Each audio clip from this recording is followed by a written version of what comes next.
Shalom Bapak Ibu dalam Tuhan, apa kabar? Saya berdoa Bapak Ibu semuanya dalam keadaan sehat dan sukacita Tuhan selalu menyertai setiap kita semua.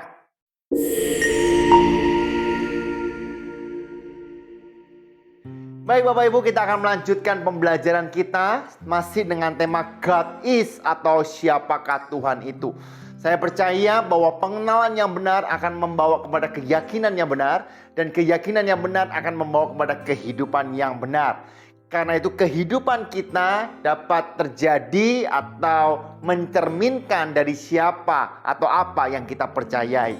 Nah, untuk menjelaskan God is atau Tuhan adalah, tentu saja tidak ada kata-kata yang dapat mencukup untuk memberitakan begitu luasnya kasih Tuhan. Ada yang mengatakan bahwa Tuhan adalah gembalaku. Ya, kita sudah belajar bahwa Tuhan adalah Tuhan yang penuh dengan belas kasihan. Tuhan adalah kekuatanku, Tuhan adalah tidak terbatas dan sebagainya. Nah, saya percaya meskipun itu tidak bisa dikata-katakan, saya percaya dan saya yakin Bapak Ibu mengalami betapa besarnya dan dahsyatnya kuasa Tuhan dalam kehidupan kita.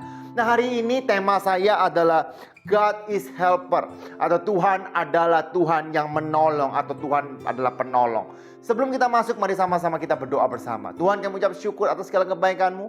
Hari ini kami dapat kembali merenungkan kebenaran firman-Mu. Dan biarlah renungan ini dapat menguatkan setiap kami semua Tuhan. Dan biarlah setiap kami selalu bergantung dan berharap kepada Engkau. Sebab Engkau Tuhan yang selalu memberikan pertolongan dalam kehidupan kami. Terima kasih Tuhan. Urapi hamba-Mu yang akan menyampaikan kebenaran firman-Mu. Dan Engkau urapi dan juga berkati setiap umat-Mu yang melihat tayangan ini. Di dalam nama Tuhan Yesus, haleluya, amin. Nah Bapak Ibu dalam Tuhan, hari ini tema saya adalah Tuhan adalah penolongku. Saya percaya di saat kita tidak bisa melihat lagi pertolongan kepada siapapun, kita nggak bisa berharap kepada manusia. Kita hanya bisa melihat ke atas, karena saya percaya bahwa pertolongan daripada Tuhan adalah pertolongan yang terbaik. Yang percaya katakan amin. Sama halnya dengan Yusuf. Pada saat dibuang, dia tidak bisa melihat kanan, dia tidak bisa melihat kiri, dia tidak bisa melihat ke depan ataupun ke belakang. Tapi dia hanya bisa melihat ke atas. Sebab ia percaya bahwa pertolongan Tuhan adalah pertolongan yang paling sempurna. Nah, hari ini kita akan belajar firman Tuhan. Sebelum itu mari saya dasari dengan Ibrani 13 ayat yang ke-6. Ibrani 13 ayat yang ke-6.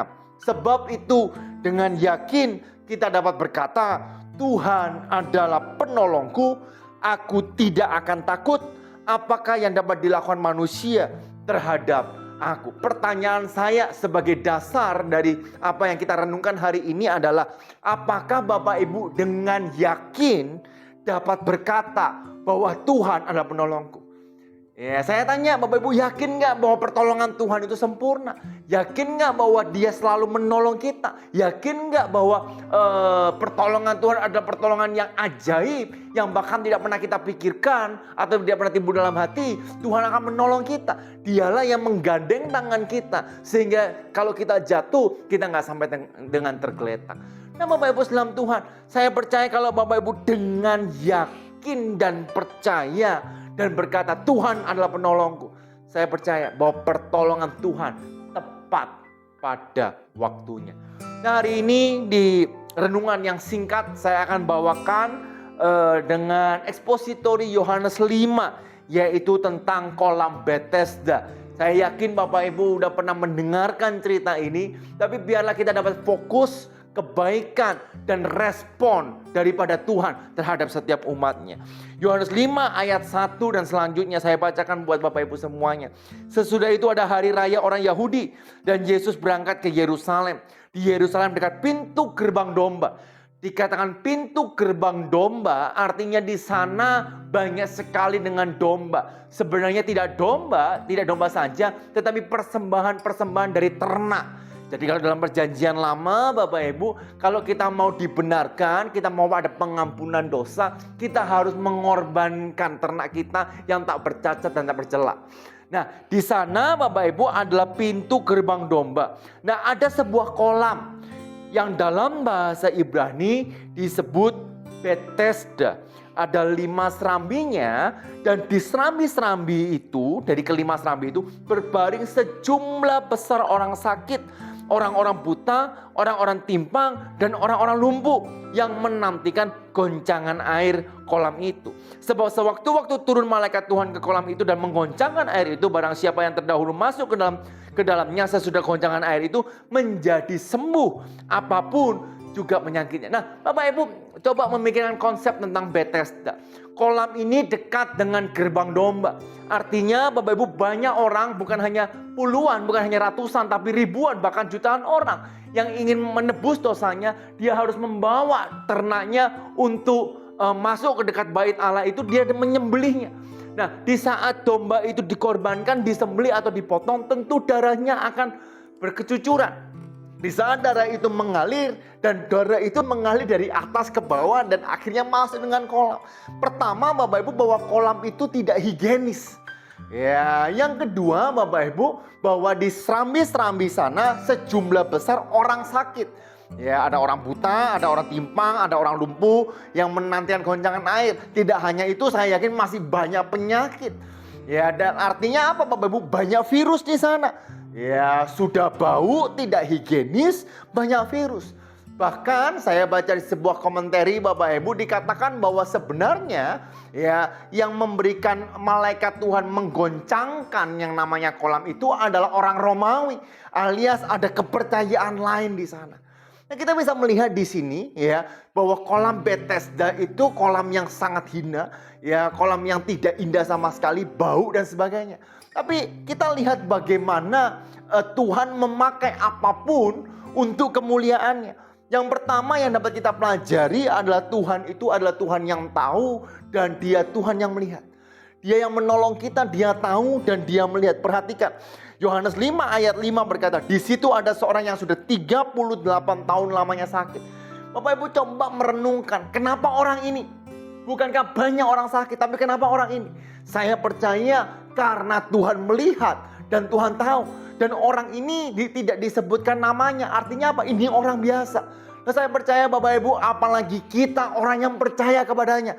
Saya percaya bahwa Dia Tuhan yang melihat dan Dia Tuhan yang tahu setiap pergumulan dan permasalahan kita. Dan saya percaya Tuhan pun akan menolong setiap kita semua.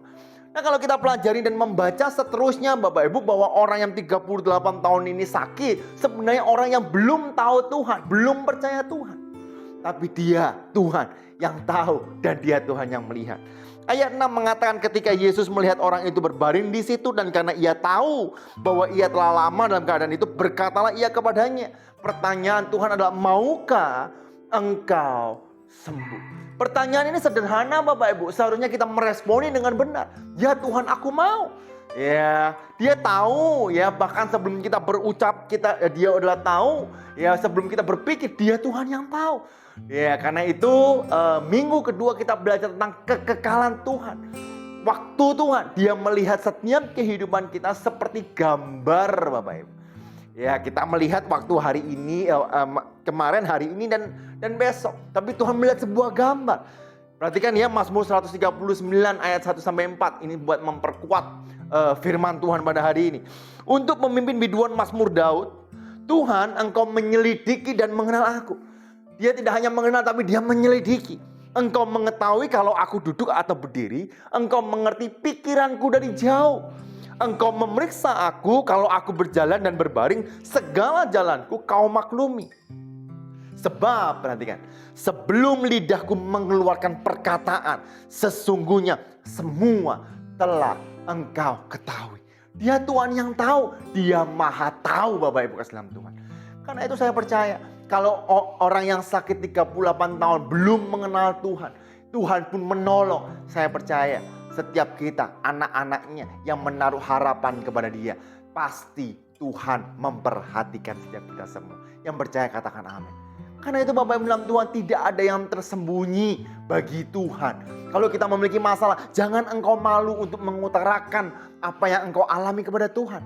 Dia Tuhan yang mendengar dan Dia Tuhan yang melihat. Bahkan Dia Tuhan yang sanggup menolong setiap kita semua.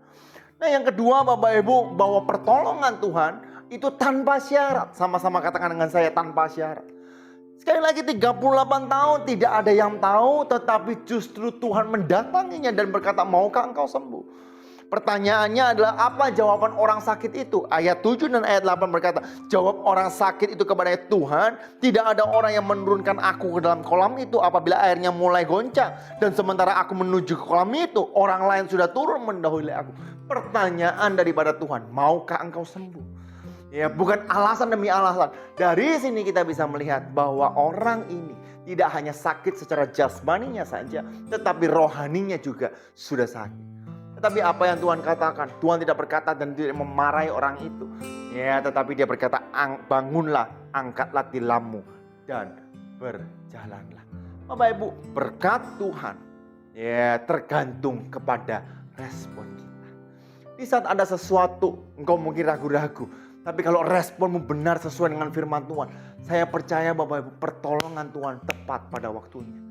Ya, respon dari orang yang sakit 38 itu, dia langsung berdiri dan dia melakukan apa yang Tuhan suruh, meskipun dia tidak tahu siapakah Yesus itu. Tapi karena responnya benar, saya percaya bahwa pertolongan Tuhan tanpa syarat. Ya, karena itu saya katakan bahwa respon kita menentukan berkat kita. Ulangan 30 ayat 19 berkata, aku memanggil langit dan bumi menjadi saksi terhadap kamu pada hari ini. Kepadamu ku berhadapkan kehidupan dan kematian, berkat dan kutuk. Pilihlah kehidupan supaya engkau hidup, baik engkau maupun keturunanmu. Bagaimana caranya? Dengan mengasihi Tuhan. Ayat 20. Allahmu, mendengar suaranya dan berpaut kepadanya. Sebab hal itu berarti hidupmu dan lanjut umurmu untuk tinggal di tanah yang dijanjikan Tuhan. Ya, perjanjian lama, tanah yang dijanjikan Tuhan. Saya katakan bahwa perjanjian baru adalah hidup di dalam anugerah Tuhan. Dengan sumpah kepada nenek moyangmu, yakni kepada Abraham, Ishak dan Yakub, untuk memberikan kepada mereka. Dengan mengasihi Tuhan. Ya, mendengarkan suaranya. Kalau sekarang mendengarkan suaranya pada zaman perjanjian lama, maka hari ini dengan merenungkan dan mendengarkan kebenaran firman Tuhan. Dan berpaut. Apa sih berpaut itu? Melekat kepada Tuhan. Bapak Ibu, saya percaya bahwa pertolongan Tuhan tanpa syarat. Ya, tidak peduli bagaimana masa lalumu. Mungkin engkau pernah berkata bahwa aku dulu itu meninggalkan Tuhan. Dulu aku berbuat jahat. Dulu aku pernah bernasar tapi tidak aku tepati. Ya, kayaknya saya dikutuk. No, Bapak Ibu. God love you. Ya, ambil keputusan untuk bertobat. Saya percaya bahwa pertolongan Tuhan tepat pada waktunya tanpa syarat. Karena Dia adalah kasih. Saya suka Bapak Ibu, beberapa waktu yang lalu saya mendengarkan khotbah. Dia berkata bahwa Tuhan itu bukan Tuhan yang penuh dengan kasih. Ya, itu adalah statement yang salah. Tapi Tuhan adalah kasih. Ya, demikian kalau Tuhan adalah kasih, Dia adalah setia. Kalau Dia adalah setia, maka Dia akan memelihara setiap umatnya. Kalau Dia memelihara setiap umatnya, saya percaya Dia pun pasti menolong setiap kita semua. Yang terakhir. Ya, yang pertama adalah bahwa Tuhan melihat dan Tuhan tahu. Yang kedua adalah tanpa syarat. Dan yang ketiga adalah bahwa pertolongan Tuhan, tujuan utamanya bukan kepada yang jasmani, tapi tujuan utama pertolongan Tuhan adalah kerohanian kita. Yohanes 15 ayat 14 berkata, kemudian Yesus bertemu dengan dia dalam bait Allah. Bapak Ibu, kata bertemu di sana dia kata heurisko, yang artinya apa? Mencarinya sampai ketemu. Bayangkan Bapak Ibu, Tuhan tidak mau melepaskan Anda saja di saat engkau menerima mujizat, tapi Tuhan mencari engkau sampai ketemu. Kenapa? Ya, dan luar biasanya bahwa orang yang sakit ini ditemukan di bait Allah. Dia bersyukur kepada Tuhan yang telah menyembuhkan dia, karena itu dia ada di bait Allah.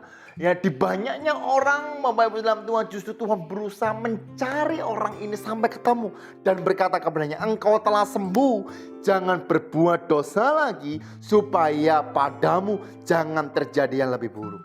Ayat 15. Orang itu keluar lalu menceritakan kepada orang-orang Yahudi bahwa Yesuslah yang telah menyembuhkan dia. Bapak Ibu, ya, orang ini bukan hanya jasmaninya sembuh, yang lumpuh berjalan, tapi kerohaniannya yang dulu meragu-ragukan Tuhan. Disitulah yang namanya orang ini justru memberitakan kebenaran firman Tuhan. Bapak dalam Tuhan, kalau Tuhan menyembuhkan kita, menolong kita, itu sempurna. Tidak hanya jasmani kita, tapi justru rohani kita diperbaharui demi hari, semakin hari.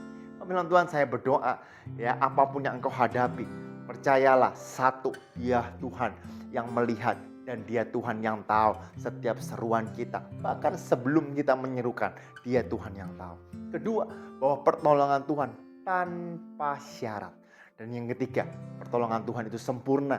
Dia tidak hanya memulihkan jasmanimu saja, tetapi rohanimu juga. Karena kalau rohaninya sudah benar, saya percaya jasmaninya pun akan menjadi jauh lebih benar.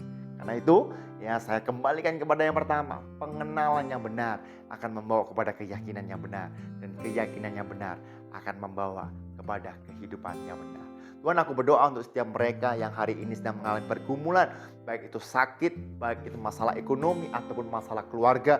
Setiap mereka yang sedang membutuhkan pertolongan-Mu Tuhan. Mereka tidak tahu harus kemana mereka mencari pertolongan.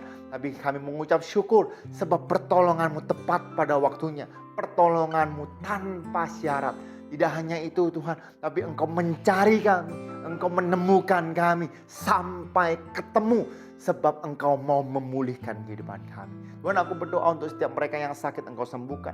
Yang mengalami jalan buntu Engkau berikan terobosan. Yang mengalami masalah ekonomi Engkau bukakan tingkap-tingkap langit untuk memberkati setiap mereka. Terima kasih Tuhan. Di dalam nama Tuhan Yesus. Haleluya. Amin.